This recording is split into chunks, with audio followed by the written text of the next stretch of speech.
Hai, selamat datang di Zona Bufan. Nah, kali ini saya bakal nge-share apa aja sih peralatan yang diperlukan untuk gambar teknik. Peralatan-peralatan yang kita gunakan tentunya harus yang berkualitas, jangan yang sembarangan.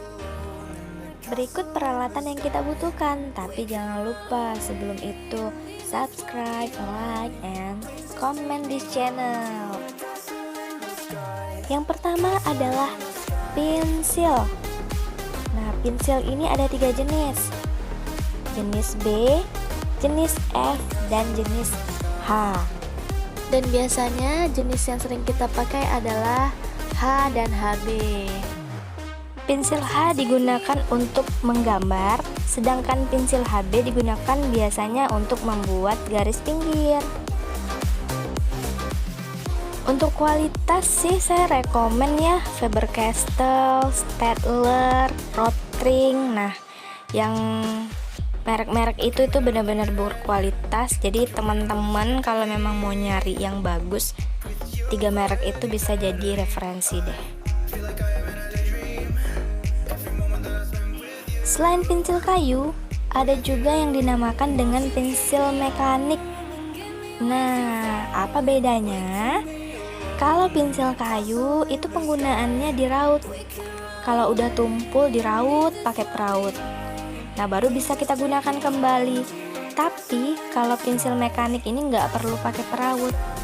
Pensil mekanik sudah ada isiannya sendiri, gitu. Jadi stabil gambarnya. Proses penggunaannya bagaimana? Pensil mekanik cukup ditekan-tekan pada bagian atas.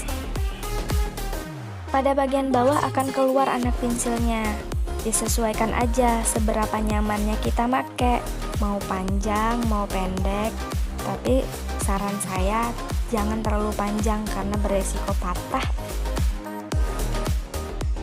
Berikut anak pensilnya.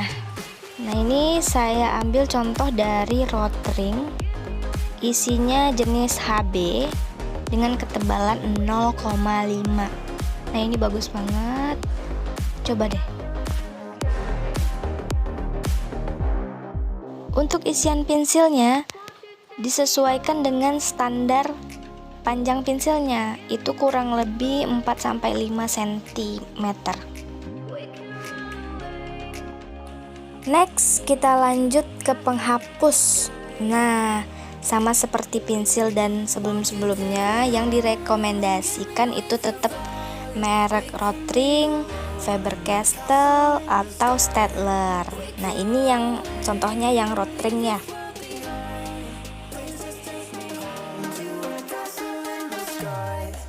Usahakan minimal punya satu aja penghapus yang berkualitas. Kenapa? Kalau penghapus yang karet-karetan di luar sana itu cenderung ngerusak kerapian gambar atau bahkan kertas gambarnya sendiri. Next, kita butuh yang namanya lem kertas. Fungsinya untuk merekatkan kertas gambar dengan meja gambar. Jadi kita potong pendek-pendek aja, kemudian kita letakkan pada bagian sudut-sudut kertas gambar. Jadi direkatkan, kertas gambarnya nggak lari-lari. Selanjutnya kita butuh peraut pensil. Nah, peraut yang saya rekomendasikan itu yang seperti ini, yang diputar-putar penggunaannya.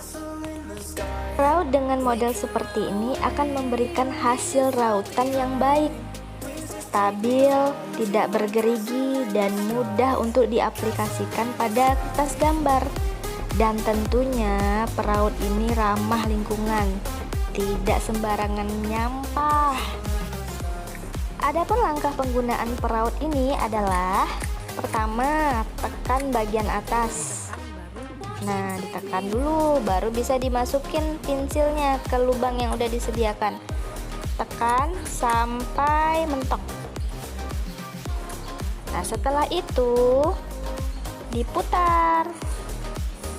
Ditandai dengan semakin ringannya putaran, maka pensil sudah dinyatakan tajam.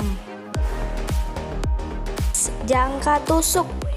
Jangka tusuk digunakan untuk membuat sebuah lingkaran penuh yang stabil. Jangka terdiri dari dua bagian, yaitu bagian pertama bagian peletakan pensil. Ini bisa dibongkar pasang. Bagian kedua itu yaitu bagian jarumnya atau bagian tusuknya.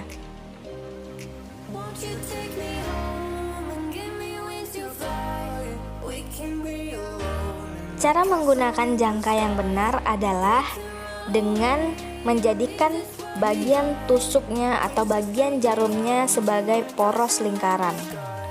Nah, jadi yang berputar itu hanya bagian pensilnya saja. Bagian tusuk tidak berputar-putar.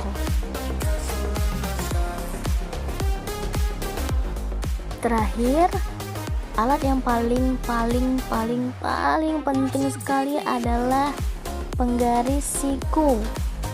Nah, kalau yang dibilang penggaris siku itu berarti dua buah penggarisnya. Boleh pakai zigel, rotring, tapi jangan yang mudah patah ya. Saya rekomen yang dua merek tadi karena itu tahan banget.